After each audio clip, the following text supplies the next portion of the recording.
Assalamualaikum warahmatullahi wabarakatuh. Alhamdulillahi rabbil alamin.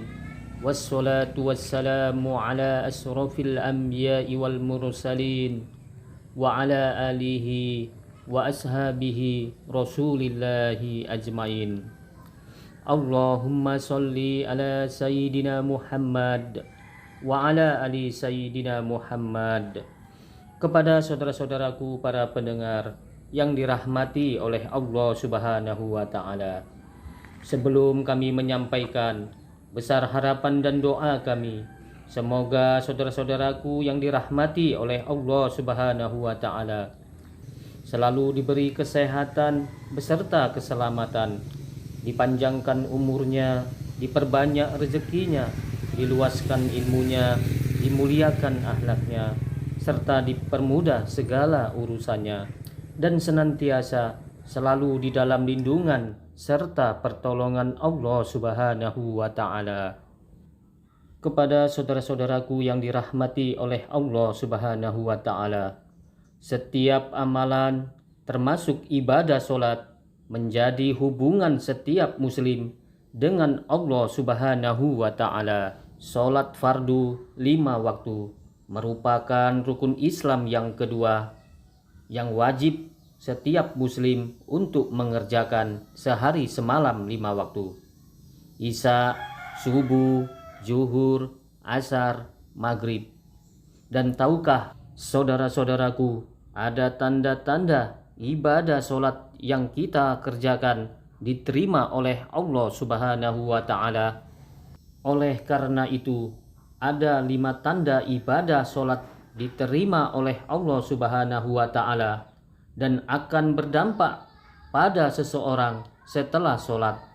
Jika tidak dirasakan atau ditemukan satupun tanda-tandanya, maka solat yang kita kerjakan belum diterima oleh Allah Subhanahu wa taala. Di dalam sebuah hadis qudsi, Allah Subhanahu wa taala berfirman, "Sesungguhnya aku hanya akan menerima solat dari orang yang merendahkan diri dengan solatnya karena kebesaranku, yang tidak menyombongkan diri kepada makhlukku, yang tidak mengulangi maksiat kepadaku, yang mengisi sebagian siang dengan berzikir kepadaku, yang menyayangi orang miskin, orang dalam perjalanan, wanita yang ditinggalkan suaminya, dan yang mengasihi orang yang ditimpa musibah. Cahayanya bagaikan cahaya matahari. Aku lindungi dia dengan kekuasaanku. Aku perintahkan malaikat menjaganya. Aku jadikan cahaya dalam kegelapannya. Aku berikan ilmu dalam ketidaktahuannya. Perumpamaannya dibandingkan dengan makhluk yang lain adalah seperti perumpamaan Firdaus di surga." Kepada saudara-saudaraku yang dirahmati oleh Allah Subhanahu wa taala, dari hadis qudsi ini dapat kita mengambil kesimpulan bahwa ada 5 tanda seseorang diterima solatnya oleh Allah Subhanahu wa taala. Tanda yang pertama adalah orang yang merendahkan diri dengan solatnya karena kebesaran Allah Subhanahu wa taala. Solat yang diterima adalah solat yang dilakukan dengan penuh khusyuk dan tawadu karena kebesaran dan keagungan Allah Subhanahu wa taala.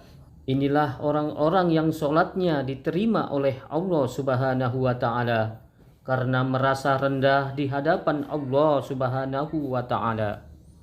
Yang kedua, orang yang solatnya diterima oleh Allah Subhanahu wa taala tidak menyombongkan diri kepada makhluk Allah.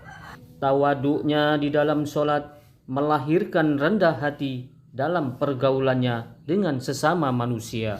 Kekuasaan tidak menyebabkan ia sombong karena ia tahu bahwa kekuasaan adalah amanah dari Allah Subhanahu wa taala.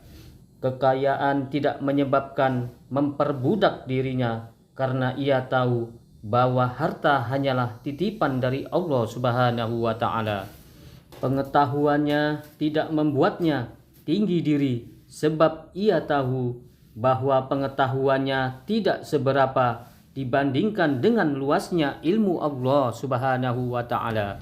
Oleh karena itu, orang yang sholatnya diterima tidak akan merasa dirinya lebih tinggi daripada orang lain. Rasulullah Shallallahu Alaihi Wasallam bersabda, tidak akan masuk surga orang yang ada di dalam hatinya kesombongan walaupun sebesar biji zarah. Yang ketiga, tanda orang diterima sholatnya oleh Allah Subhanahu wa ta'ala, tidak memulai maksiat kepada Allah Subhanahu wa ta'ala.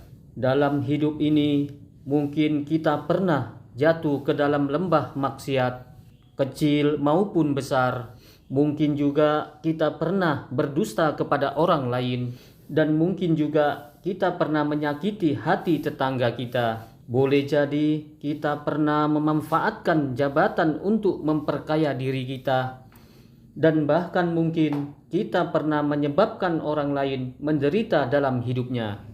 Barang siapa sholatnya tidak menyebabkan dia menjauhi kekejian dan kemungkaran, maka sholatnya hanya akan menambah dia jauh dari Allah Subhanahu wa ta'ala.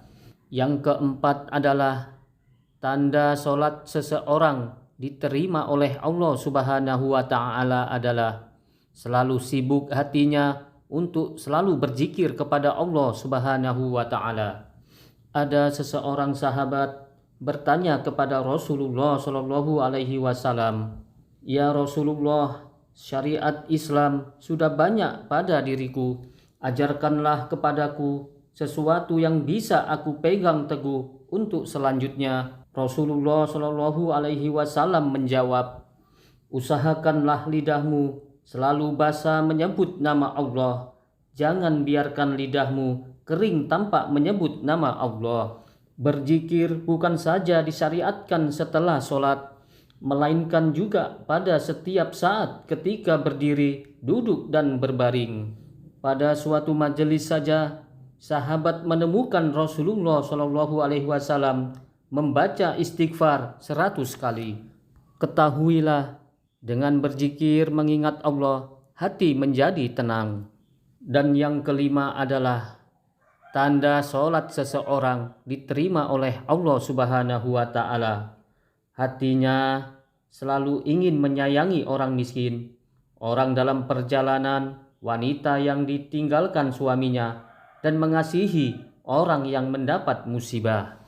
Oleh karena itu, sholat yang diterima oleh Allah Subhanahu wa ta'ala maka akan nampak bekasnya dalam kehidupan seseorang yang telah melakukannya. Islam bukan hanya datang untuk menegakkan akidah dan ibadah, namun juga membela manusia yang lemah, fakir miskin, orang yang kehabisan bekal, janda yang ditinggalkan suaminya, dan orang yang menderita. Dan jika 5 tanda tersebut ada di dalam diri kita, maka Allah Subhanahu wa ta'ala berfirman, "Cahayanya bagaikan cahaya matahari. Aku lindungi dia dengan kebesaranku. Aku suruh malaikat menjaganya. Aku berikan cahaya ketika ia kegelapan. Aku berikan ilmu ketika ia kebingungan." Orang semacam itu seperti Firdaus dan surga. Kepada saudara-saudaraku para pendengar yang dirahmati oleh Allah Subhanahu wa ta'ala, demikianlah ciri 5 tanda seseorang diterima sholatnya oleh Allah Subhanahu wa ta'ala. Semoga Allah Subhanahu wa ta'ala memberikan rahmat dan ridhonya kepada kita semuanya. Amin ya rabbal alamin. Assalamualaikum warahmatullahi wabarakatuh.